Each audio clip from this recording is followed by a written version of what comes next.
અને કેમ છો મજામાં? તો આજે આપણે બનાવવાના છીએ સેવડો, જે કંદોઈની દુકાને મળે એથી પણ સરસ આપણે ઘરે બનાવીશું સેવડો.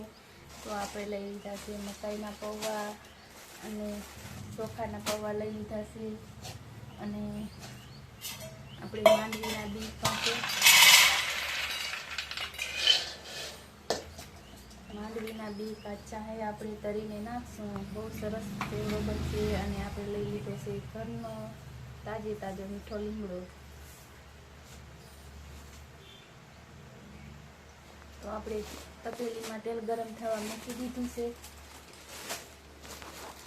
તો આપણે જોઈ લઈએ તેલ ગરમ થયું કે નહીં.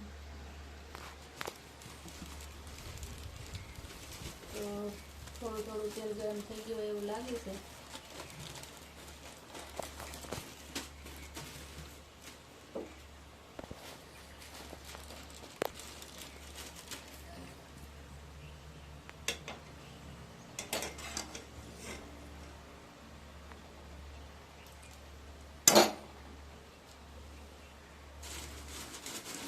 આપણે મમરાને તળવાના નથી હોતા, ભલે આપણે બી અને પૌવા જ તારવાના છે.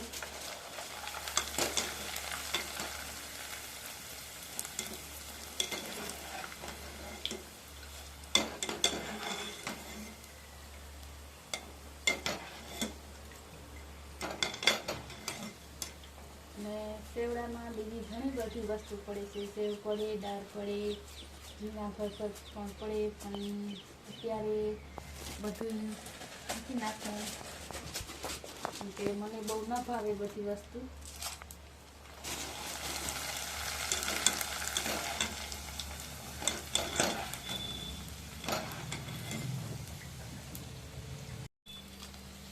તો આપણે મકાઈના પૌવા તળાઈ ગયા એટલે હવે આપણે કરી દેવાના છે ચોખાના પૌવા.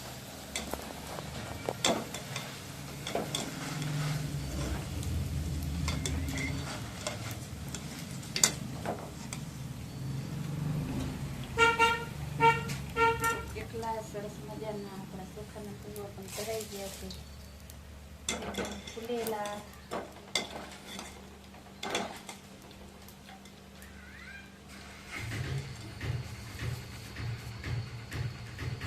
સેવડો આપણે ઘરે બનાવીએ એટલે ઓછા ખર્ચમાં ઘણો બધો બની જાય છે.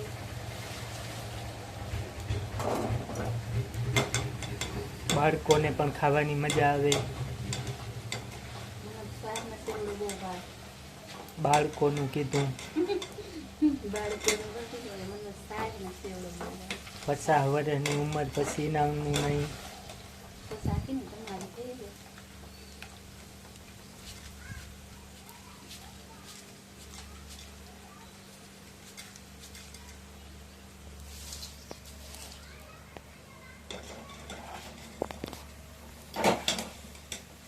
આપણે ચોખાના પૌવા પણ કરાવી ગયા. હવે તારવાના છે આપણે છેલ્લે બી.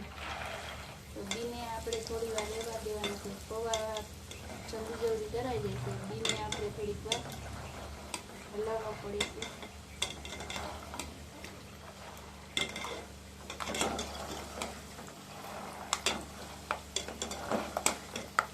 અને આ સેવડાની આપણે ઘરે ભેળ પણ બનાવી શકીએ.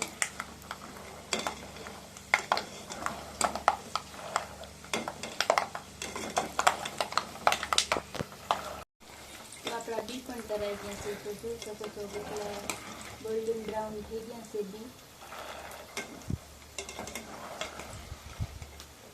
તો આપણે બીને પણ આપણે સેવડા ભેગા નાખી દેવાના છે.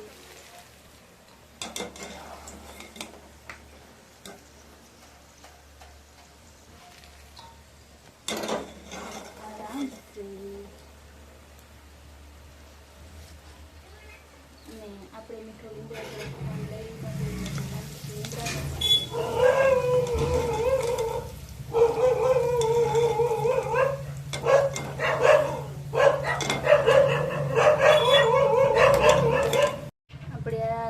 સેવડો તાર્યો એ આપણે તેલ ગરમ થોડુંક વાટકામાં નાખી લેવાનું છે.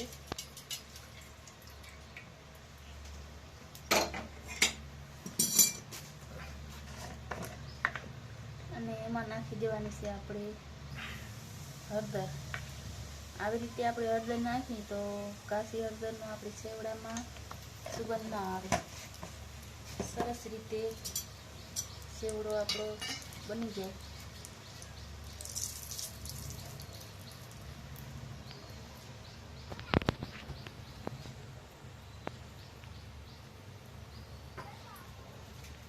તો આપણે એટલે તેલ નાખીએ ને થોડુંક રાખવું છે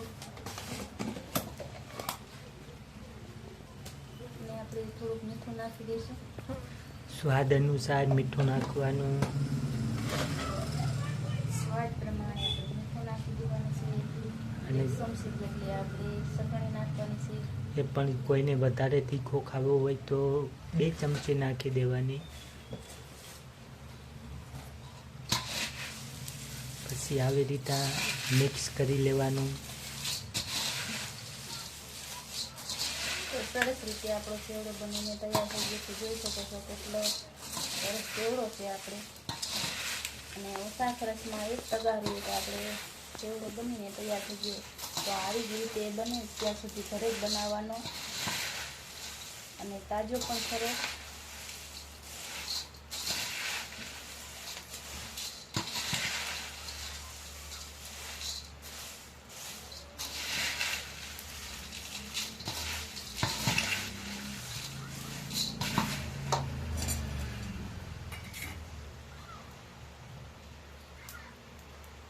થોડા મમરા આપણે સફેદ રહી ગયા એટલે આપણે આ હળદર જે રાખી હતી એ પણ નાખી દઈએ.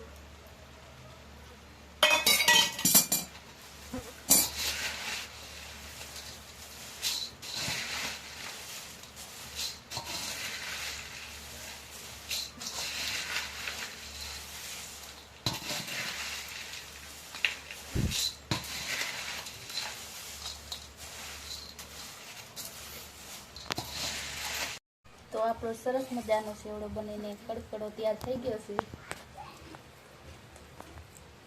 વિડીયો ગમે તો લાઈક, શેર અને સબસ્ક્રાઈબ જરૂર કરી દેજો. અને ફરી મળીશું આપણી નવા બ્લોગ સાથે. તો ત્યાં સુધી બધા મિત્રોને જય દ્વારકાધીશ, જય માતાજી, આવજો.